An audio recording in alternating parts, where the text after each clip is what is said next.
Party को आह्वान देता हूं कि वो मंच पर आए। मदन लाल जिंदाबाद, मदन लाल संघर्ष करो, मदन लाल संघर्ष करो, मदन लाल संघर्ष करो। पैसा हमारा आपका नहीं किसी के बाप का, पैसा हमारा आपका नहीं किसी के बाप का। Thank you, thank you, thank you. धन्यवाद बहुत बहुत आपका मंसूरी साहब और तमाम साथियों का। आयशा जी, आपका भी भाषण नहीं हुआ आज, तमाम लोग आपको भी सुनना चाहते थे। आयशा जी मेरी आवाज़ ही नहीं सुन रही है शायद। आसिया, आसिया, हाँ सॉरी। चलो कोई बात नहीं, जो नहीं बोल पाए उन सबसे मैं क्षमा चाहता हूँ साहब, और दोबारा अवसर मिलेगा आपके अपने अपने क्षेत्रों में। क्यों पंडित जी, आए वो किताब सी दे दो एक, मैं मंच में दही सुबह। चूंकि साथियों कल से ही दोबारा उन्हें हम जन जागरण के लिए निकलेंगे। मैं ये मानता हूं कि साहब शायद हमारी निष्ठा में, ईमानदारी में, समर्पण में या मेहनत में अभी कोई कमी है, जिसकी वजह से हम पूरे देश को जोड़ नहीं पा रहे, जगा नहीं पा रहे। मैं अपनी सोच बता रहा हूँ, हालांकि भाई लोग पता नहीं क्या क्या समझते हैं, क्या क्या आकलन करते हैं चीज़ों के, लेकिन मैं ये मानता हूँ कि शायद हमारे अंदर ही कोई कमजोरी है या बुराई है अभी, कि हम उसका त्याग नहीं कर पा रहे, और इसलिए ईश्वर उस समय को, उस क्षण को ला नहीं पा रहे जिसका स्वप्न, जिसका सपना हम सबकी आंखों में है। हम सब ने देख रखा है कि एक दिन वो आएगा जब सबकी मेहनत का डूबा हुआ पैसा वापस मिलना शुरू हो जाएगा, और जो हमारे करोड़ों साथी घरों से, परिवार से पलायन कर चुके हैं, एजेंट साथी, वो सब वापस ससम्मान अपने घरों को जाएंगे, भयमुक्त जीवन गुजारेंगे, और हिंदुस्तान भी ठगमुक्त, बेईमान रहित राष्ट्र राज्य के रूप में स्थापित होगा। और जो ये गिद्ध सदनों में बैठ गए, जाके पार्लियामेंट में या विधानसभाओं में या सरकारों में या न्यायपालिका भी कह सकते हो आप, ये सब बाहर होंगे। हमारे सदन, हमारे संस्थान सब पवित्र होंगे, शुद्ध होंगे, और वहाँ सही मायनों में जो वास्तविक राष्ट्रभक्त हैं वो बैठे होंगे। और जैसा कि सदनों में बैठे हुए लोगों को भाग्य विधाता कहा जाता है, कानून बनाने वाले कहा जाता है, और जो सरकार में बैठे होते हैं उन्हें ये कहा जाता है कि वो उस कानून को क्रियान्वित करेंगे, और जो न्यायपालिका में बैठे हैं उनको कहा जाता है कि वो इन दोनों पर निगरानी रखेंगे और लोगों को न्याय देंगे। और न्याय कैसा हिंदुस्तान में साथियों मिल रहा है, ये आप भली भांति देख पा रहे हो, समझ पा रहे हो, मुझसे ज़्यादा समझ पा रहे होंगे। अजय भाई सॉरी है, आपको बोलने का अवसर नहीं दिया। तो ये लड़ाई साथियों न्याय की लड़ाई है, और इतनी लंबी खिंच गई है। मुझे भी दुख है, अभी वो हरिद्वार वाली माता जी कह रही थी कि साहब मैं 2014 से लड़ रही हूँ, लगातार आ रही हूँ। हमने 25 अगस्त 2022 को ये संघर्ष शुरू किया था।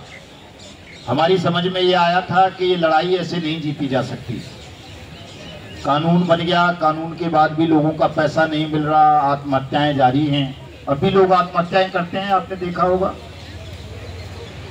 कहीं एक आदमी आत्महत्या कर ले ठगी पीड़ितों के अलावा, तो उसको लेकर देश में बवाल मच जाता है।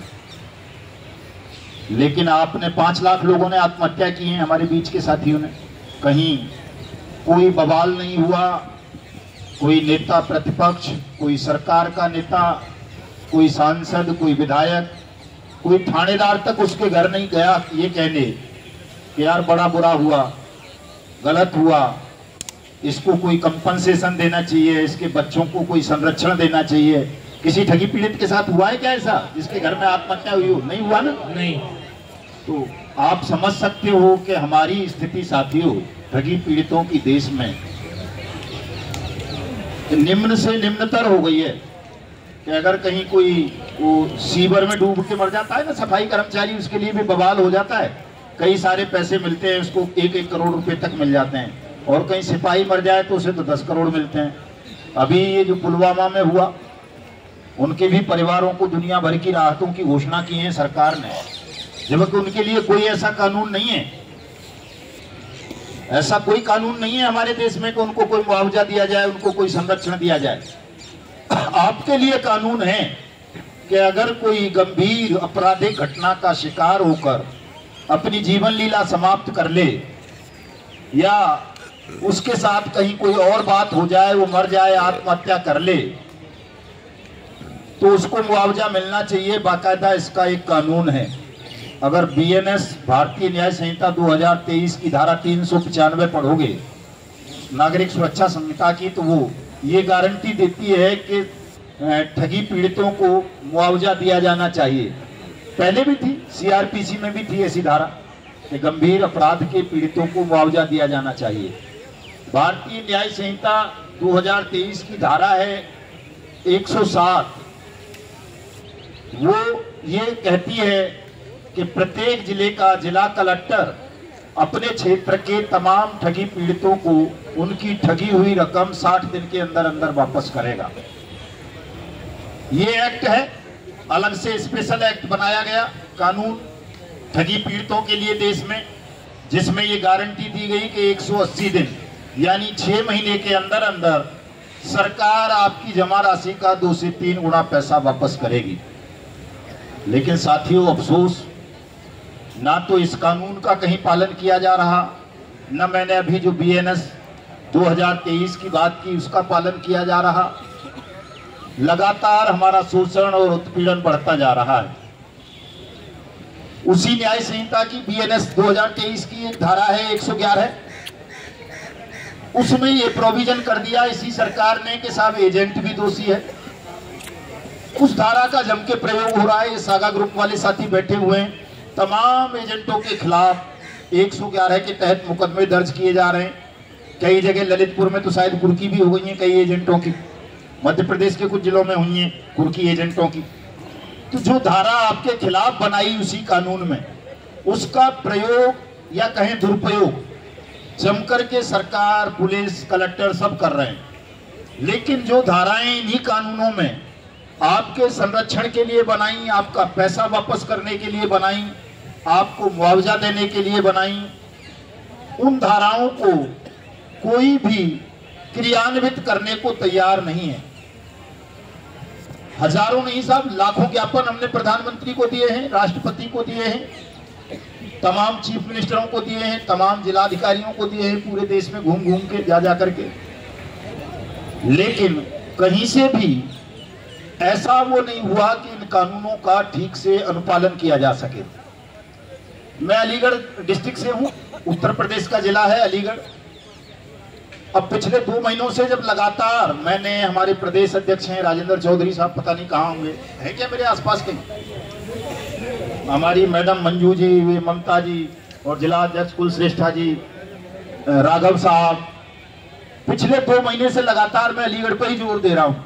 क्योंकि बीच में मेरी तबीयत खराब रहने लगी थी बहुत ज्यादा, मुझे लगने लगा था कि यार मदन लाल पता नहीं कब जाना पड़ जाए तुझे दुनिया छोड़ के, तो कम से कम देश में एक जिला ऐसा बना दे जहां इस एक्ट के तहत भुगतान शुरू हो जाए, तो बाकी देश के लोग खुद लड़ लेंगे इसको नजीर मान के कि भाई जब अलीगढ़ में ये हो सकता है तो हमारे यहाँ क्यों नहीं हो सकता। तो साथियों, 2 महीने के संघर्ष में जब पूरी तरह मैंने अलीगढ़ पे ध्यान केंद्रित कर लिया है, तो इतना तो हो गया कि वहां बर्ड्स एक्ट 2019 के अंतर्गत न्यायालय लगने लगा, आवेदन होने लगे। नहीं तो वैधानिक ढंग से पूरे देश में कहीं इस एक्ट के लिए न्यायालय शुरू नहीं हुआ था। कुछ आवेदन हुए हैं, उन पर सुनवाई होनी शुरू जा रही है, तो वो एक नजीर बन जाएगी। लेकिन साहब, परमात्मा क्या चाहता है तो वही जाने। हफ्ते भर से मुझे लगने लगा है कि मैं मरूंगा नहीं, जल्दी दोबारा से ताकत आ गई है, शरीर का कंपन खत्म हो गया। आजादी संघर्ष करो, हम तुम्हारे साथ हैं। आजाद संघर्ष करो, हम तुम्हारे साथ हैं। यही है साहब हमारे हरित प्रदेश के अध्यक्ष राजेंद्र चौधरी जी, जो मुझे मोबाइल थमा रहे हैं। चौधरी साहब राम राम तो कर लो लोगों की। यही है साहब, वही बर्ड्स एक्ट का अलीगढ़ का ही दिखा रहे हैं। सक्षम अधिकारी का आदेश है एक्सपेक्टेशन और जो है स्वीकृति का, पैसे वापस करेंगे साहब, चिंता मत करो। ये बात तो सभी बोलते हैं लगभग, कोई मना तो करता ही नहीं है। जिस दिन मोदी जी को पकड़ लोगे, मोदी जी भी ये बोलेगा साहब माफ कर दो, मैं दे रहा हूँ सबके पैसे, मना तो वो भी नहीं कर पाएगा। क्योंकि ये कानून है, ये इतना बड़ा हथियार आपके पास है जिसे आज नहीं तो कल सबको मानना पड़ेगा साथियों। और आपका सबका पैसा भी मिलेगा, सबको सुरक्षा सम्मान भी मिलेगा।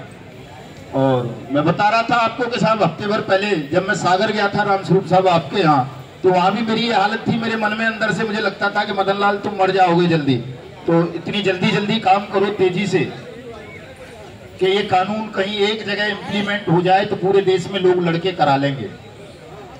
तो उसमें लगभग 99% सफलता मिल गई है साहब हमें अलीगढ़ पे। सहारनपुर पे सुखपाल जी अभी बता ही रहे थे कि 28 कंपनियों ने, जो छोटी छोटी कंपनियां, उन्होंने अपना पैसा वापस करना शुरू कर दिया है निवेशकों का। तो निश्चित रूप से आप सबका भी होगा। लेकिन साथियों, लड़ाई केवल पैसे तक नहीं है, ईश्वरीय संदेश को समझो आप। जो ब्रह्मांड आपको संदेश देना चाहता है, प्रकृति जो संदेश देना चाहती है, उसको भी थोड़ा थोड़ा समझिए आप लोग सब कि लड़ाई केवल भुगतान तक नहीं रही है। अब लड़ाई केवल सुरक्षा सम्मान तक नहीं रही है।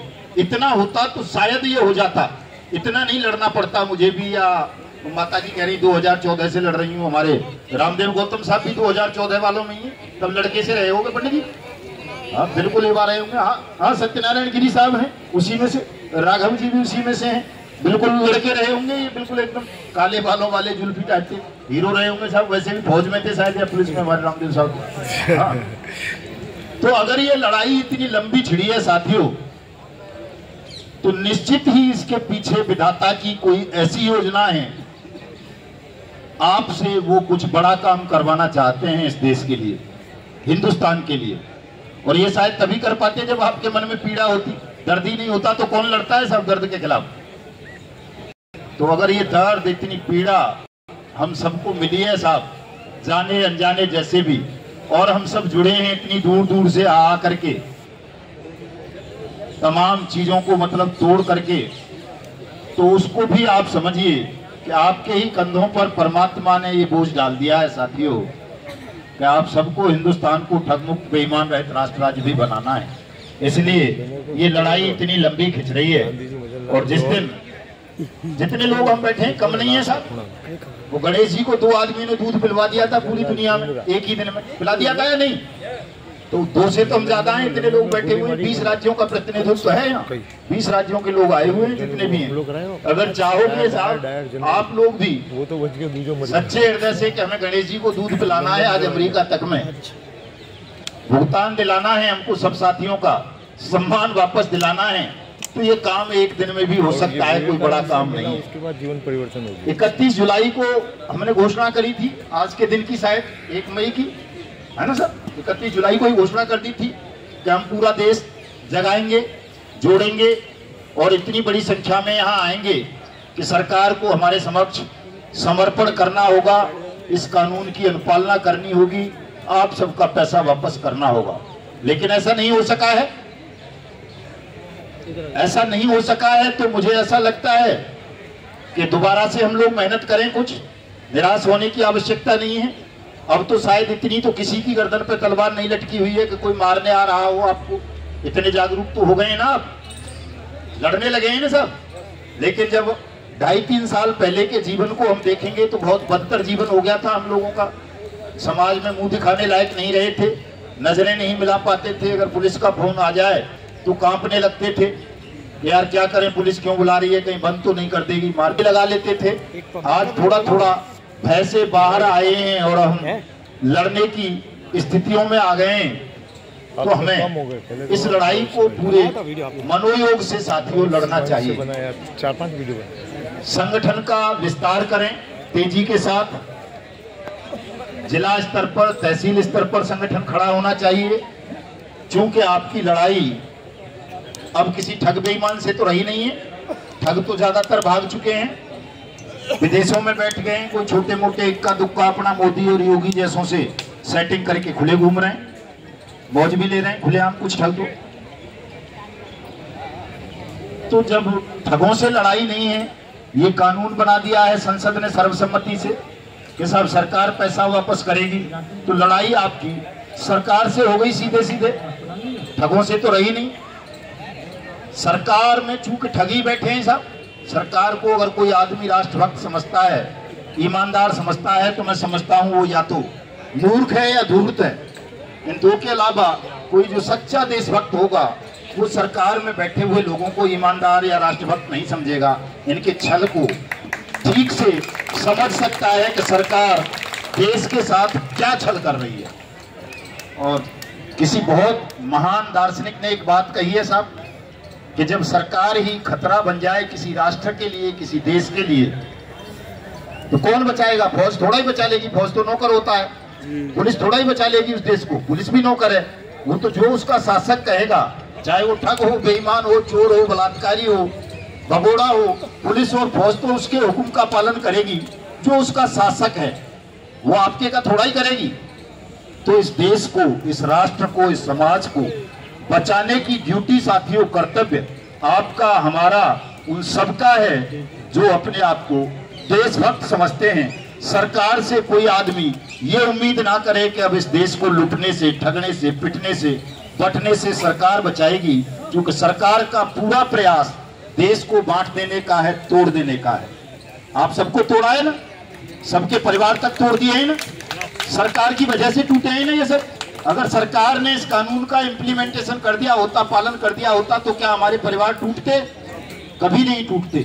सब अपने घरों में रह रहे होते, अपने परिवारों के साथ रह रहे होते, अपने गांव में रह रहे होते। पलायन की पीड़ा हमें नहीं झेलनी होती। 5 लाख से ज्यादा लोग आत्महत्या। सरकार ने प्रयास नहीं किया आपको न्याय देने का, इस कानून के क्रियान्वयन का।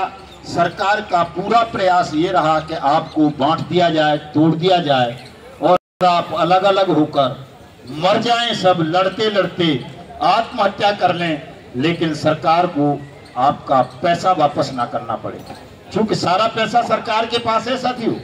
ईडी के माध्यम से, सेबी के माध्यम से, सीबीआई के माध्यम से, एसओजी के माध्यम से सारा पैसा सरकार ने अपने कब्जे में कर रखा है। जो आपका पैसा था और आपके माध्यम से वो कंपनियों में गया और कंपनियों को सीज और बैन करके मोदी सरकार ने वो सारा पैसा अपने कब्जे में कर लिया। और जब चुनाव आता है तो कहता है मैं तुरंत बांट दूंगा। चुनाव से पहले घोषणा करता है ना, हमसे भी वादा किया था उसने मार्च में कि साहब सबका पैसा दे दूंगा, काय को गाली दे रहे हो, समर्थन करो मेरा, कहो तमाम ठगी पीड़ितों को मुझे वोट करें, तीसरी बार प्रधानमंत्री बना दें, सबका पैसा वापस कर दूंगा। लेकिन नहीं किया साहब, धोखा दे दिया। तो इसीलिए मैं कहता हूं कि भाई देश का प्रधानमंत्री भी ठग है, धोखाबाज है। वो अपने किसी भी वचन का कोई मूल्य नहीं समझता, लगातार लोगों के साथ झूठ बोलता है, कानून के साथ खिलवाड़ करता है, संसद के साथ खिलवाड़ करता है।